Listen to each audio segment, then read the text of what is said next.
안녕하세요. 오늘도 여러분과 함께 마태복음 성경 공부 시간을 가져보고자 합니다. 오늘은 6강으로 마태복음 3장 1절부터 12절을 보려고 하는데요. 오늘의 주제는 세례 요한입니다. 우리가 세례 요한 하면 몇 가지 단어들이 떠오르죠. 광야에 외치는 소리, 세례자. 그런데 이 세례 요한이라고 할 때 우리가 또 떠오르는 것이 하나 있습니다. 바로 네 복음서 모두 기록하고 있는 인물이라는 것입니다. 어떤 분들은 이렇게 생각하실 수 있어요. 복음서란 예수님의 이야기를 기록하고 있는 것이다 보니 네 복음서 모두 동일한 내용을 기록하고 있을 것이다. 그런데 막상 우리가 복음서를 보게 되면요, 마태복음에는 기록되어 있으나 마가복음과 누가복음에 기록 안 되어 있는 것이 있고, 마가복음도 그렇고 누가복음도 그렇고 동일한 사건을 기록하지만 때로는 어떤 곳에서는 안 나오는 것이 있고 어떤 곳에서는 나오는 곳이 있고, 이렇게 차이가 좀 있다는 것을 우리가 발견하게 됩니다.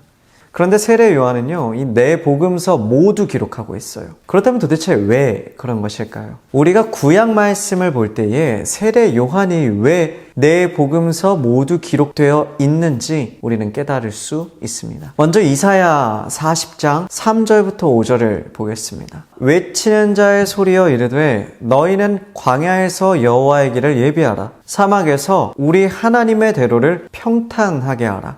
골짜기마다 도두어지며 산마다 언덕마다 낮아지며 고르지 아니한 곳이 평탄하게 되며 험한 곳이 평지가 될 것이요 여호와의 영광이 나타나고 모든 육체가 그것을 함께 보리라. 이는 여호와의 입이 말씀하셨느니라. 그런데 오늘 본문 말씀 마태복음 3장 3절을 보면요, 이렇게 기록하고 있습니다. 그는 선지자 이사야를 통하여 말씀하신 자라. 일러스되 광야에 외치는 자의 소리가 있어 이르되 너희는 주의 길을 준비하라. 그가 오실 길을 곧게 하라 하였느니라. 이사야서 40장 3절부터 5절은 하나님의 날, 여호와께서 오시는, 하나님께서 도래하시는 그 날을 준비하는 것이 바로 광야에서 외치는 자의 소리라고 묘사를 하고 있는데요. 마태복음 3장 3절은 그 광야에서 외치는 자의 소리가 바로 세례 요한이라고 말을 하고 있습니다. 그 다음으로는 열왕기하 1장 8절을 보도록 하겠습니다. 그들이 그에게 대답하되 그는 털이 많은 사람인데 허리에 가죽띠를 띠었더이다 하니 왕이 이르되 그는 디셉 사람 엘리야로다. 열왕기하 1장 8절은 엘리야 선지자의 모습을 묘사하고 있는 것을 기록하고 있는데요. 거기에 이렇게 기록되어 있습니다. 그는 털이 많은 사람인데 허리에 가죽띠를 띠었더라. 엘리야의 겉모습은 어땠느냐?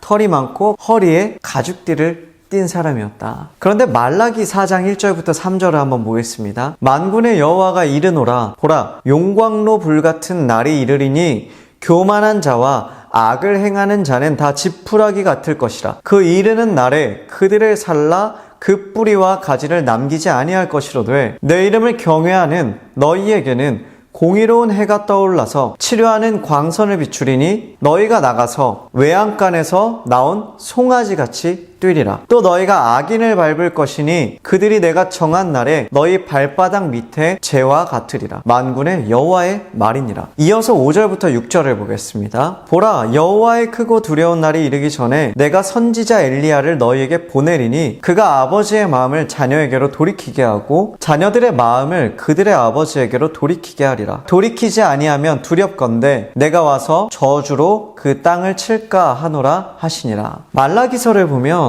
말라기서에서는 뭐라고 말을 하느냐? 하나님의 날, 죄인은 심판받고 의인은 구원받는 그 여호와의 날이 이르기 전에 엘리야 선지자가 올 거라고 말을 합니다. 그런데 이 엘리야, 그의 외모는 어땠다 그랬죠? 털이 많고 가죽띠를 띠었다. 그런데 세례 요한의 외모에 대해서도 마태복음 3장 4절은 기록하고 있는데요. 이렇게 기록하고 있습니다. 이 요한은 낙타털 옷을 입고 허리에 가죽띠를 띠고 음식은 메뚜기와 석청이었더라. 세례 요한의 모습에 대해서 마태복음 3장 4절은 기록하고 있는데 그 모습은 마치 엘리야와 같습니다. 그렇다면 여러분, 말라기서를 보고 그리고 열왕기하를 보고 그리고 이사야서를 보면 우리 안에는 어떤 생각이 떠오르나요? 여호와의 날이 이르기 전에 그 날을 준비할 인물이 바로 세례 요한이었다라는 것입니다. 우리는 구약에서 여호와의 날, 하나님의 날 하면 그 종말의 때를 생각을 하는데요. 그 종말의 시대가 임하기 직전에 구약 성경은 계속해서 그날을 준비할 한 인물이 있을 거라고 말을 하는데요. 마태복음은 그에 대해서 이렇게 이야기를 하는 겁니다. 그 사람이 바로 세례 요한이다. 그래서 네 복음서 모두가 세례 요한만큼은 꼭 기록하고 있는 것입니다. 왜냐? 세례 요한은 바로 여호와의 날의 도래를 준비하는 사람이었기 때문입니다. 그러면요, 여러분, 여기서 우리가 아주 중요한 질문을 하게 됩니다. 세례 요한이 왔으면 세례 요한이 정말 여호와의 날을 준비할 그 구약에 예언된 사람이라면 세례 요한이 온 이후에 무엇이 시작되어야 하는 것이죠?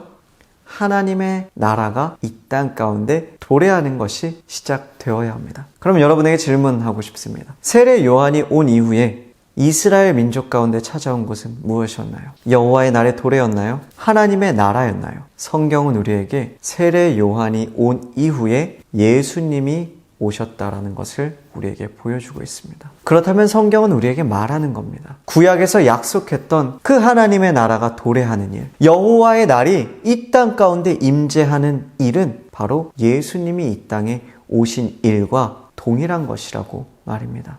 사랑하는 성도 여러분, 유대교와 기독교의 차이가 뭔지 아시나요? 유대교는요, 아직도 하나님의 도래, 종말의 때가 이 땅 가운데 임하지 않았다고 생각을 합니다. 그러나 그리스도인들은요, 그렇게 생각하는 존재들이 아니에요. 그리스도인들은 하나님의 나라가 이 땅 가운데 임재하는 그 종말의 시대가 예수님이 이 땅에 오신 순간부터 이미 시작되었다라고 보는 사람들입니다. 저는 오늘 여러분에게 질문하고 싶습니다. 여러분은 예수님이 이 땅에 오신 이후에 종말의 시대가 정말 시작됐다라고 생각을 하시나요? 하나님의 나라가 이 땅 가운데 임하기 시작했다라고 믿으시나요? 우리가 정말 예수님을 바르게 믿는다면 우리는 예수님이 이 땅에 오신 이후부터 하나님의 나라가 이 땅 가운데 임재하였다라는 사실을 믿어야 합니다. 구약에서는 끊임없이 말해요. 주의 날, 여호와의 날, 그날에 무엇이 일어나게 되느냐? 구약은 말합니다. 주의 영이 하나님의 백성에게 임하게